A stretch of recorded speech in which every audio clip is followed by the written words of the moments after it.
De terrorismos a terrorismos. 22. El infierno nuclear. A propósito del posible empleo de armas atómicas. Parte 3. Esta es una obra del maestro Héctor Alejandro Mora Gallardo. En el caso de la radiación, la fisión nuclear del plutonio, uranio enriquecido, produce la atomización de núcleos inestables por desintegración, liberando radioactividad alfa, beta y gamma, siendo los rayos gamma una forma de luz muy energética pero invisible, los más peligrosos. Se producen al instante de la explosión y continúan generándose posteriormente emitidos por la desintegración radioactiva de los elementos químicos residuales e inestables sintetizados durante la misma. La duración de la contaminación radioactiva resultaría letal para las pocas probables generaciones de sobrevivientes a una auténtica tercera guerra mundial. Aquello sería un mundo de ruinas y desolación.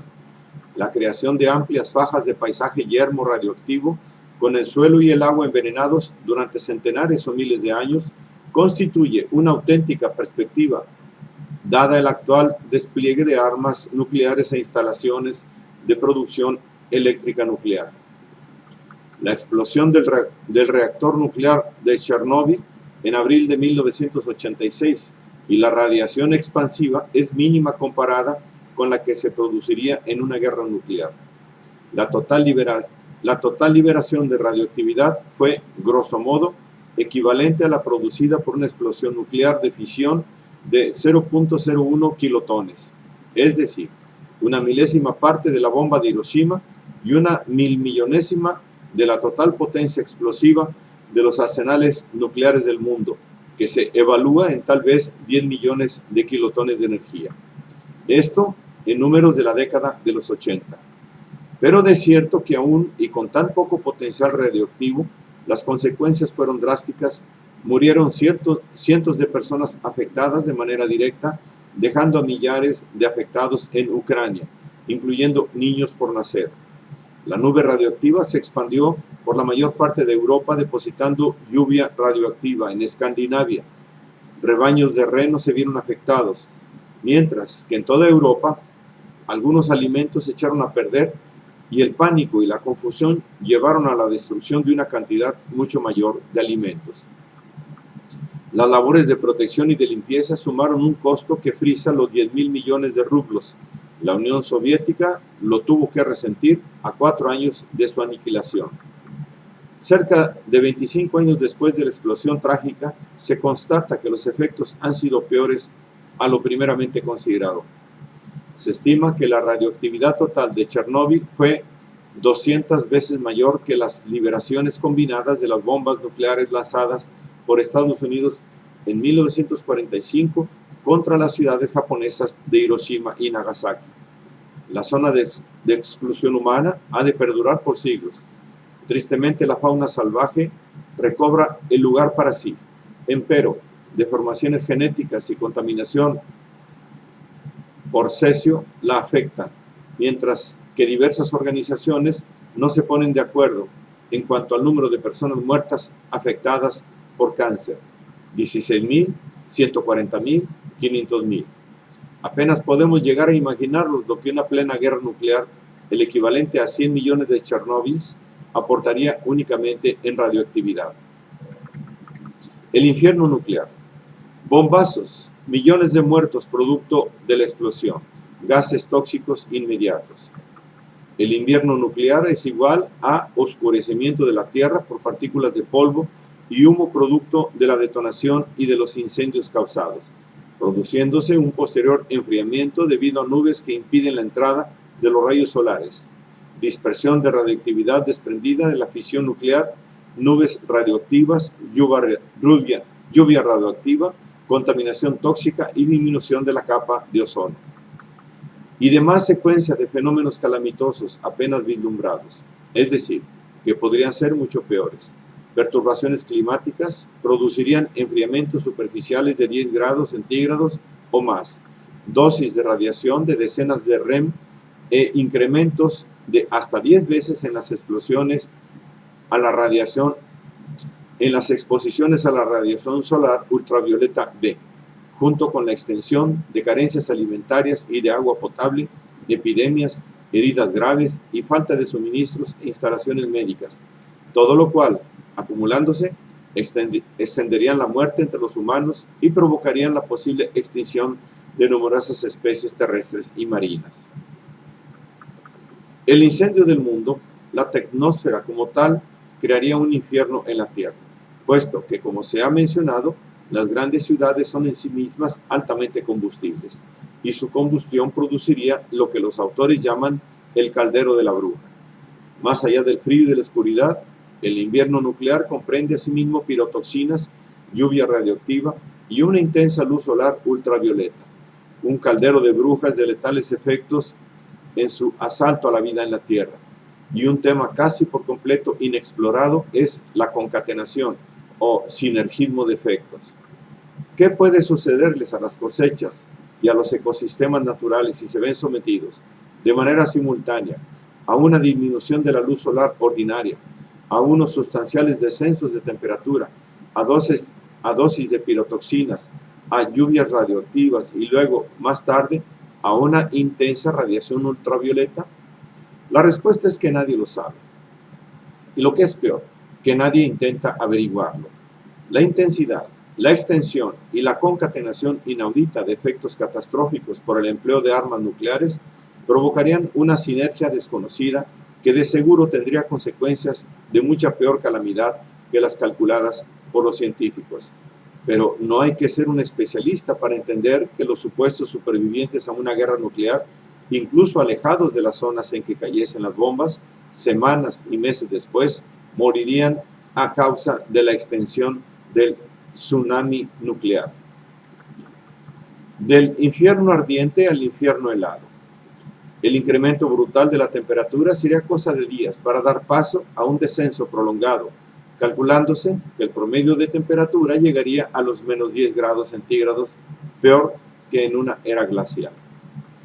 Se trata ni más ni menos que de la pura y simple verdad del fin del mundo, y a eso es hacia donde conduce el comportamiento abusivo de los imperialistas.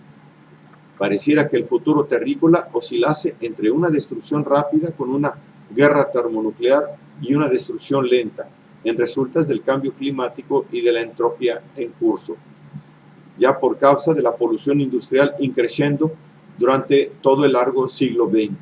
El calentamiento global es un hecho atribuido al creciente efecto invernadero alterado, tal y como la década de los 80 ha sido testigo. En promedio global, de los 5 años más cálidos en relación a los 130 precedentes. Hay que entender que los cambios climáticos derivados del invierno nuclear se producirían 1000 veces más deprisa. Destrucción de la capa de ozono. La frágil capa de ozono, ubicada en la estratosfera a una altitud de entre 15 y 50 kilómetros, viene a ser el escudo protector contra los rayos ultravioleta, siendo de por sí una capa muy somera y por ende vulnerable, en específico a los clorurofluorocarbonos, CFC, empleados en refrigerantes, aire acondicionado, disolventes, limpiadores y sprays. Los que, elevados a la estratosfera y descompuestos en sus elementos fundamentales, principalmente el cloro, atacan a la capa de ozono. Lo que hay que saber es que el incendio nuclear haría mucho más por destruir la capa de ozono. Si el rendimiento, energía explosiva del arma, excede a los 200 kilotones, la bola de fuego ascendente alcanzaría la estratosfera. La bola de fuego está lo suficientemente caliente como para incendiar el aire, extrayendo el nitrógeno del aire, óxidos de nitrógeno que podemos simbolificar como NOx, donde X puede incluir una gran variedad de números. El NOx se deposita a una altura muy grande, donde ataca y hace disminuir el ozono estratosférico. Por ello, la reciente tendencia de Estados Unidos a reactivar las armas de alto rendimiento en lo que se refiere a la disminución del ozono constituye un paso en una dirección errónea. A como acontecía durante la administración Reagan y sigue aconteciendo actualmente, hacia 1987, el Washington Times publicó una nota que refería a la creación de la potente bomba B-53, cuyo poder abrasador procede de bolas de naftalina. Estas armas de 9 megatones se concebían desde hace entonces para atacar refugios subterráneos, en aquel entonces donde se ocultaron los dirigentes soviéticos. Hoy en día las tienen preparadas para atacar las instalaciones subterráneas de energía atómica iraní. Esta obsesión por destruir refugios subterráneos es parte del síndrome de Indra, que afecta a los pentagonitas. ¿Cuántas bombas o misiles requieren de ser detonados para propiciar el invierno nuclear? El informe TTAPS originalmente se efectuó tomando en consideración una guerra entre las superpotencias, mas hoy en día bastaría que 2 de los países que las poseen las utilizarían en su enfrentamiento particular para afectar a todo el orden. Las guerras nucleares zonales podrían desencadenar una catástrofe global similar. Nuevos análisis revelan que un conflicto entre India y Pakistán, en el cual se lanzaran 100 bombas sobre ciudades y áreas industriales, solo el 0.4% de las más de 25.000 ojivas que hay en el mundo generarían humos suficientes para arruinar la agricultura mundial. Una guerra regional podría causar pérdidas de vidas incluso en países alejados del conflicto. Bastaría una contienda India contra Pakistán para que entre ambas poseen más de 100 cabezas nucleares para que la especie humana desaparecería de la faz de la Tierra. Un agujero en el septentrión permitiría la penetración de radiación extraterrestre, la que, aunada a la radiación nuclear, posibilitaría la injerencia de los ingredientes necesarios para que se produjera el caldero de la bruja, o más bien, el caldero del diablo nos devolvería a la sopa primitiva. El humo de los incendios disminuiría de manera drástica la capa de ozono, calculándose que en el hemisferio norte la afectación sería de un 70%. Por consiguiente, la radiación ultravioleta provocaría cáncer en la piel, cataratas y la disminución de las defensas inmunitarias. En los océanos, la catástrofe cundiría al afectarse el fitoplancton y con él la cadena alimenticia de los peces. De manera similar, en la Tierra, los rayos ultravioletas afectarían microorganismos básicos en el sustrato cultivable, además de afectar de manera directa a las plantas. Y si el sustrato se altera de manera desfavorable, ni qué decir lo que pasaría en la cima de la cadena alimenticia. En el aire, la tierra y el mar, la destrucción total resultante de desatar el fuego ígneo concentrado en lo más recóndito del átomo, cual arma mortífera de ardiente fuego invisible, radiación destruyendo y modificando átomos y genes que componen la estructura básica de la materia orgánica, el microcosmos destruyendo al mesocosmos. Sagan y Turco hacen referencia a los casos de Creso y Casandra, tomados de la cultura helena. El primero, malinterpretando al oráculo de Delfos, destruyó su reino, imperio, al atacar a los persas en plena creciente de su poderío bajo el mando del gran caudillo que fue Ciro el Conquistador. Moraleja: el que cae es el gran imperio decadente y no el que está en creciente. Mientras que por su parte, Casandra, condenada por Apolo a ser profeta certera, pero carecer de credibilidad, profetizó la caída de su patria, Troya, así como la muerte de su captor, el líder vencedor de la confederación aquea, Agamenón, y por último su propia muerte, obteniendo por igual la incredulidad de troyanos y griegos. Por ello llamada la dama de los muchos pesares, para Sagan, la profetisa de la muerte y del pesimismo, y he aquí que lo que el espíritu de Casandra ahora profetiza es la debacle del sistema mundo capitalista, pero no solo del capitalismo como modalidad histórico-social, sino de la civilización como tal, de proseguir la tendencia autodestructiva que se viene desarrollando desde el inicio del largo siglo XX.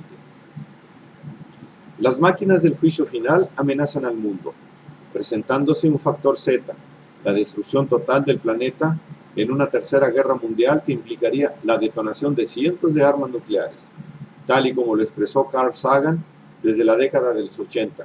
Simple y sencillamente significaría el fin del mundo, igual a la autoaniquilación de la especie humana, destrucción apocalíptica resultante de grandes catástrofes repentinas, peligro potencial desde los años 50, 60, que se presenta como una posibilidad extrema, inconcebible por mente racional alguna, el acto supremo de la barbarie irracional sin posibilidad de remedio.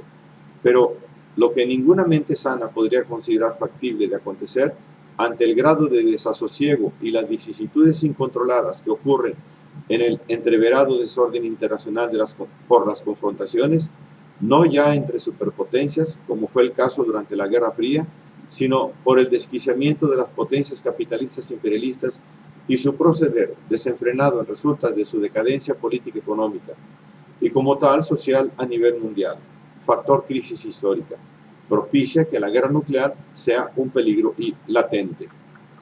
Pero de cierto que también existe una procesal, factor WXY, que a fin de cuentas conduce a lo mismo, si mal de otra manera, no a la destrucción repentina y terrible que causarían las bombas de fisión y fusión, sino trátese de la destrucción, efecto acción continua, hormiga, gradualmente aconteciendo desde hace décadas a ritmo maquinal que se incrementa conforme los recursos disminuyen por su directa afectación.